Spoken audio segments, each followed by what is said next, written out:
आज की हमारी स्टोरी का नाम है बूढ़ा बाप। आपको पता चल ही गया होगा कि यह कहानी है एक बूढ़े मजबूर पिता की।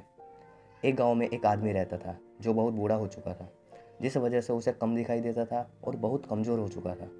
इसलिए अपनी बची कुची ज़िंदगी अपने बेटे के साथ बिता सके, इसलिए शहर में अकेले रहने उसके बेटे के घर चला गया। बेटा एक शहर के छोटे मकान में रहता था। मकान तो उसका छोटा था, लेकिन उसके अंदर जो चीज़ें थी वह महंगी थी। उस मकान में बेटा अपनी पत्नी और उनका एक 5 साल का बच्चा था। वो पूरे परिवार के साथ मिलकर रहता था।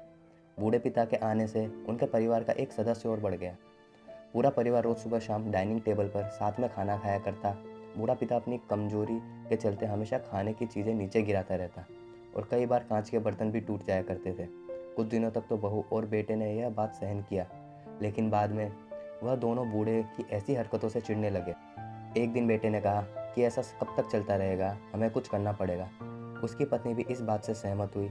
अगले दिन बेटा कहीं एक पुराना मेज लेकर आया और घर के एक कोने में उसे लगा दिया और अपने पिताजी से कहा कि आप यहीं पर बैठकर खाना खा लिया कीजिए। उन्होंने एक लकड़ी का बर्तन भी बनवाया जिससे वह अपने बूढ़े बाप को खाना देने लगे। अपने कांच के कीमती बर्तन बचाने के लिए अपने बूढ़े बाप को लकड़ी का बर्तन देने में उन्हें जरा भी शर्म नहीं है।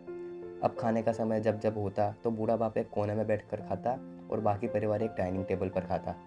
डाइनिंग टेबल पर बैठे बैठे दोनों पति पत्नी कभी कभी अपने बूढ़े बाप की तरफ देख लिया करते थे। बूढ़े बाप की आंखों में आंसू भी नजर आते थे, मगर उन पर जैसे कोई असर ही नहीं होता था। बूढ़े का पोता भी यह नज़ारा हमेशा देखता और वह अपने में ही खोया रहता। एक दिन जब पति पत्नी डाइनिंग टेबल पर बैठकर खाना खा रहे थे, तब उनका बच्चा ज़मीन पर बैठकर कुछ कर रहा था। उन दोनों ने बच्चे के हाथ में लकड़ी का टुकड़ा देखा, लेकिन उन्हें कुछ समझ नहीं आया कि बच्चा लकड़ी के टुकड़े के साथ क्या कर रहा है।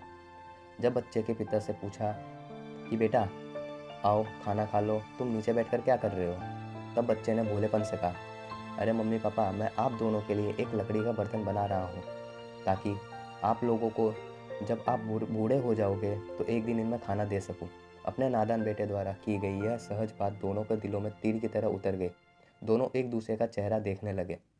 बिना कुछ कहे ही दोनों ने आंखों में पानी आ गया और उन्हें अपने भविष्य की किताब अपने आंखों के सामने खुलती हुई नजर आई। उन्हें समझने में ज़्यादा देर नहीं लगी कि अब उन्हें आगे क्या करना पड़ेगा। अगले दिन कमरे में कोने में वह पुराना मेज हट गया। अब बूढ़ा पिता और बाकी का परिवार एक साथ मिलकर फिर से खाना खाने लगे। बूढ़े की कमजोरी की वजह से हो रही गलतियाँ भी अब किसी को नहीं चिढ़ाती थी। दोस्तों, यह कहानी हमें बताती है कि वह पत्ता जो आज हरा है वह कल सूखेगा। दोस्तों, यह कहानी हमें यह बताती है कि वह पत्ता जो आज हरा है वह कल सूखेगा और डाली से भी नीचे गिरेगा। इसलिए हमें अपने बूढ़ों का हमेशा ख्याल रखना चाहिए और हमें हमारे माता पिता और बुजुर्गों के साथ वैसा ही व्यवहार करना चाहिए जैसा हम चाहते हैं कि हमारे बूढ़े के बाद हमारे बच्चे हमारा साथ करें। दोस्तों, यह हार्ट टचिंग स्टोरी कैसी लगी कमेंट में ज़रूर बताइए। अगर अच्छी लगी तो आप अपने दोस्तों के परिवार के साथ शेयर करें और ख़ासकर ऐसे लोगों के साथ जो ज़रूर शेयर कीजिए जिनका व्यवहार बूढ़ों की तरफ अच्छा ना हो।